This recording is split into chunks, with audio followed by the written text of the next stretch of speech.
बड़ी खबर आपके टेलीविजन स्क्रीन पर आ गई है। लखनऊ से ये बड़ी खबर है, आपको बता दें। और ये खबर है, माता प्रसाद पांडे नेता प्रतिपक्ष होंगे।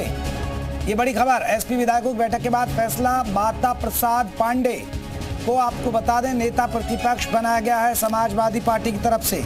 तो अखिलेश यादव की जगह लेंगे माता प्रसाद पांडे, क्योंकि अखिलेश यादव अभी नेता प्रतिपक्ष थे, लेकिन लोकसभा चुनाव जीतने के बाद वो अब संसद पहुंच गए हैं। अब नेता प्रतिपक्ष की कुर्सी खाली। पहले ये कयास लगाए जा रहे थे कि क्या शिवपाल यादव होंगे, लेकिन माता प्रसाद पांडे नेता प्रतिपक्ष होंगे। एसपी विधायकों की बैठक के बाद ये फैसला लिया गया है। तो बड़ी खबर आपको बता रहे हैं।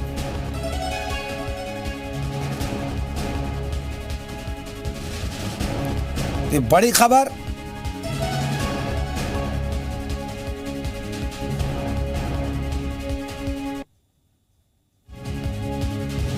माता प्रसाद पांडे नेता प्रतिपक्ष होंगे।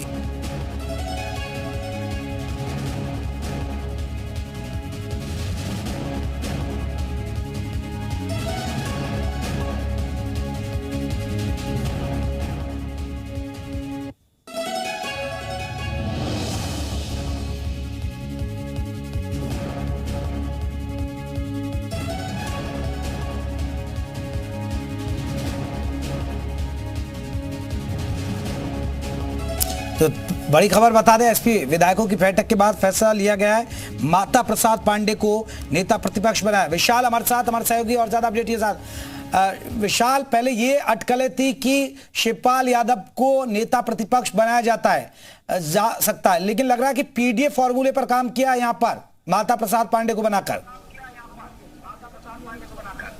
देखिए, बिल्कुल माता प्रसाद पांडे को नेता प्रतिपक्ष बनाने के पीछे मकसद बिल्कुल साफ है, क्योंकि उनका एक बड़ा राजनीतिक अनुभव रहा है, खासतौर से विधानसभा अध्यक्ष भी वो रह चुके हैं। और इसीलिए चूंकि अखिलेश यादव के गैर मौजूदगी में समाजवादी पार्टी को लीड करने के लिए माता प्रसाद पांडे को फिलहाल जो है मौका दिया गया। हालांकि चर्चा बहुत ज्यादा थी कि इंद्रजीत सरोज और इसके साथ साथ तमाम जो है बात करें रामाचल राजभर की बात कर लें, इसके साथ साथ शिवपाल यादव की, लेकिन ये कहा जा रहा था कि इंद्रजीत सरोज और रामाचल राजभर जो है वो बसपा से आए थे। ऐसे में जो समाजवादी पार्टी के पुराने नेता थे वो ये नहीं चाहते थे कि इनको मौका दिया। शिवपाल यादव का नाम इसलिए शायद आगे नहीं किया गया क्योंकि परिवारवाद का आरोप लग सकता था, और इसीलिए जैसे लाल बिहारी यादव को बाकायदा शिक्षक क्षेत्र से लाकर एमएलसी बनाया, जो एमएलसी के में जो है विधान परिषद में नेता प्रतिपक्ष बनाया था, तो वही माता प्रसाद पांडे को इसलिए नेता प्रतिपक्ष बनाया गया है क्योंकि विधानसभा अध्यक्ष रह चुके हैं, सदन की कार्रवाई को बहुत सुचारू रूप से चला भी चुके हैं, जानकारी रखते हैं, अनुभव है, और इसीलिए सपा की तरफ से वो वहां पर पुरजोर जो है तरीके से। विशाल, जिस तरह मैं जिक्र कर रहा था कि एक पीडीए फॉर्मूला, पिछड़ा, दलित, अल्पसंख्यक, लेकिन अब कहीं ना कहीं सवर्णों को साधने की भी कोशिश है। नहीं, देखिए, बिल्कुल ये सवालों को साधने की कोशिश भी है, और शायद पीडीए का फॉर्मूला इसलिए भी यहाँ पर लागू नहीं किया क्योंकि शायद ये लग रहा था कि उनको कि अवधेश प्रसाद को चूंकि आगे कर ही रहे थे संसद में, हमने देखा लगातार जो है अवधेश प्रसाद साथ में लेकर चले।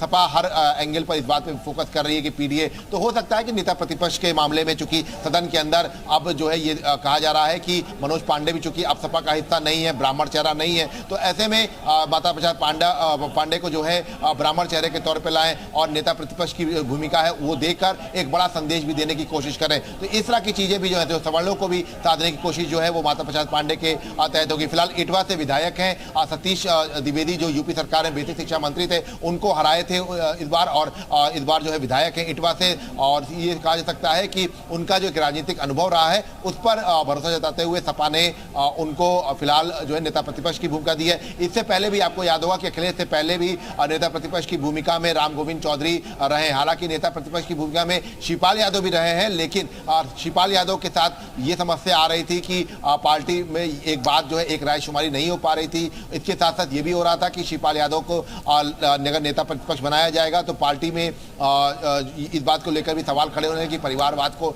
जो है हवा दी जा रही है। इस तरह की तमाम चीजें हो सकती हैं। तो फिलहाल ये कह सकते हैं कि बिल्कुल विशाल आप बने रहिए। आपको बता दें सिद्धार्थनगर के इटवा से हैं माता प्रसाद पांडे विधायक। एक बार ये बड़ी खबर टेलीविजन स्क्रीन पर आपके आ रही है, माता प्रसाद पांडे नेता प्रतिपक्ष होंगे। एसपी विधायकों की बैठक के बाद फैसला लिया है। और आपको बता दें जनता उन्हें कई बार चुन चुकी है, छठी बार भी वो विधायक बने हैं। इसके अलावा दर्शकों को बता दें सिद्धार्थनगर के इटवा से विधायक हैं माता प्रसाद पांडे।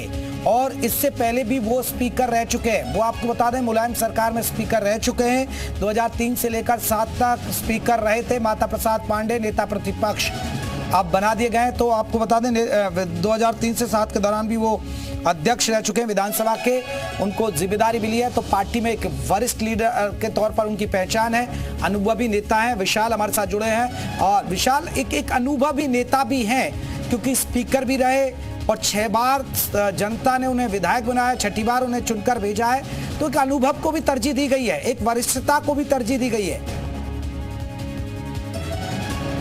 देखिए बिल्कुल, अगर हम बात करें तो वरिष्ठ नेता है माता प्रसाद पांडे और खांटी समाजवादी नेता माने जाते हैं और इसीलिए समाजवादी पार्टी में भी ये कह सकते हैं कि बड़ा संदेश भी दिया जाता है, देने की कोशिश है कि हम पुराने समाजवादी पार्टी के नेताओं को भी आगे रख रहे हैं। अवधेश प्रसाद को आपने देखा होगा, अवधेश प्रसाद भी खांटी समाजवादी माने जाते हैं। और अब अगर हम बात करते हैं तो माता प्रसाद पांडे भी समाजवादी पार्टी के एक बड़े पुराने नेता हैं। इसके साथ साथ देखिए आपको बताते हैं कि माता प्रसाद पांडे के अलावा भी महबूब अली और कमाल अख्तर और राकेश कुमार, आर.के. वर्मा, इनको भी जो है अलग अलग जिम्मेदारी दी गई है।